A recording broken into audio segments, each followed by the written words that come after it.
دوستو عید کا دن تھا۔ ہمارے پیارے نبی کے گھر میں کھانے کو کچھ نہیں تھا۔ حضرت عائشہ نے فرمایا کہ یا رسول اللہ، آج عید کا دن ہے اور آپ کی عادت ہے کہ آپ کسی بھی سائل کو خالی ہاتھ واپس نہیں جانے دیتے، اور عید کے دن تو زیادہ سوالی آئیں گے۔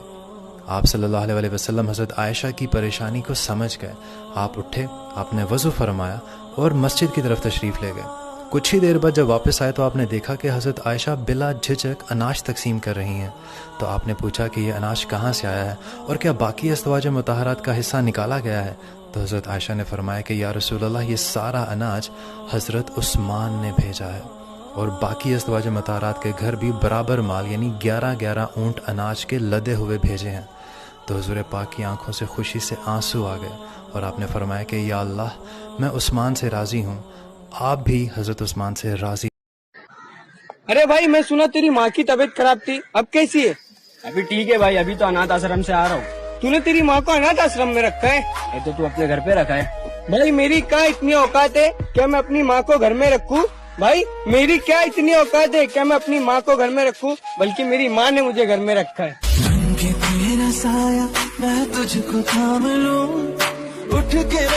حضرت علی رضی اللہ تعالیٰ عنہ فرماتے ہیں کہ حضرت محمد صلی اللہ علیہ وسلم ہمارے گھر تشریف لائے۔ میں اور فاطمہ اکٹھے بیٹھے ہوئے تھے اور میں دال مسور صاف کر رہا تھا، تو رسول خدا نے فرمایا، اے علی۔ میں نے کہا، یا رسول اللہ فرمائیں۔ تو آپ صلی اللہ علیہ وسلم نے فرمایا، میری بات غور سے سنو، میں حکم خدا کے علاوہ کچھ نہیں کہتا۔ آپ نے فرمایا، جو مرد اپنی بیوی کے گھریلو کاموں میں مدد کرتا ہے تو اللہ پاک اس مرد کے جسم کے ہر بال کے بدلے 1 سال کی عبادت کا ثواب دیتا ہے، جس میں دن کے روزے اور رات کی نماز مشغول ہے۔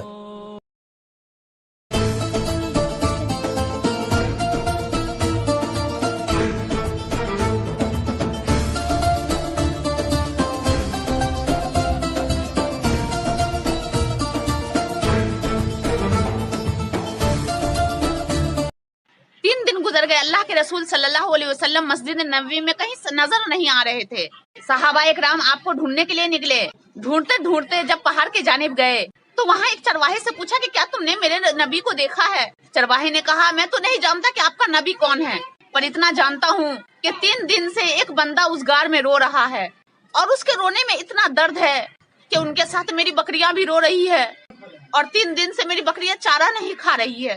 حضرت ابو بکر صدیقی اندر گئے تو دیکھا آپ کا سر سجدے میں ہے، اور لبوں پر یا رب امتی یا رب امتی کی صدا بلند ہے۔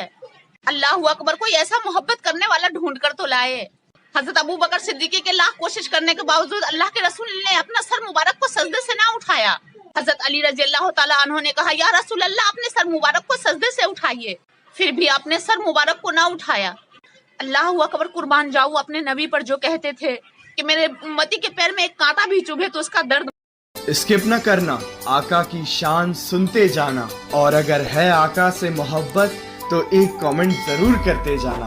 یہ پوری کائنات اللہ نے اپنے محبوب حضرت محمد مصطفیٰ صلی اللہ علیہ وآلہ وسلم کے صدقے میں بنائی۔ ایک عورت آئی، ایک لڑکی آئی، یا رسول اللہ میری شادی ہونے لگی، میرے خامند کا کیا حق ہے میرے اوپر؟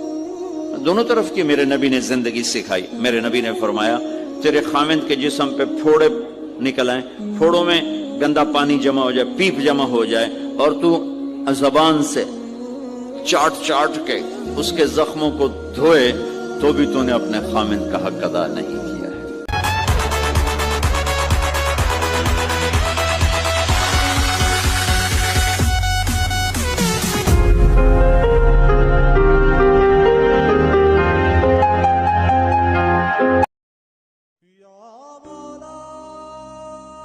ماں، تجھے پتہ بھی ہے اس وقت میں کھانا کھاتا ہوں، کم از کم باہر سے جا کے دہی لا دو۔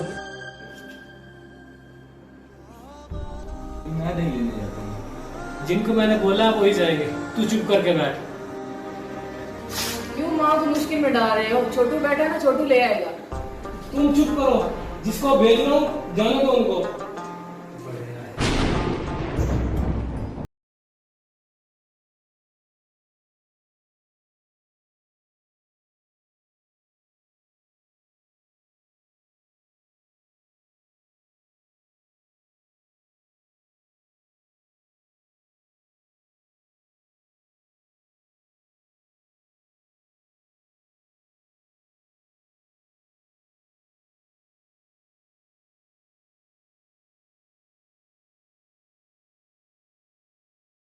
اب سارا کام ہو گیا. مما ہاں جی. جوس بنا دو نا. اچھا.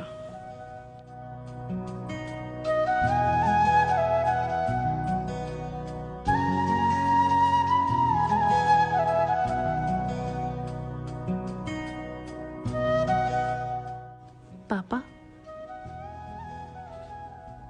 مما. آرام سے.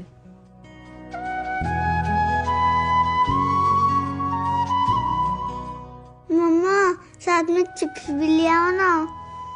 لاتی ہوں.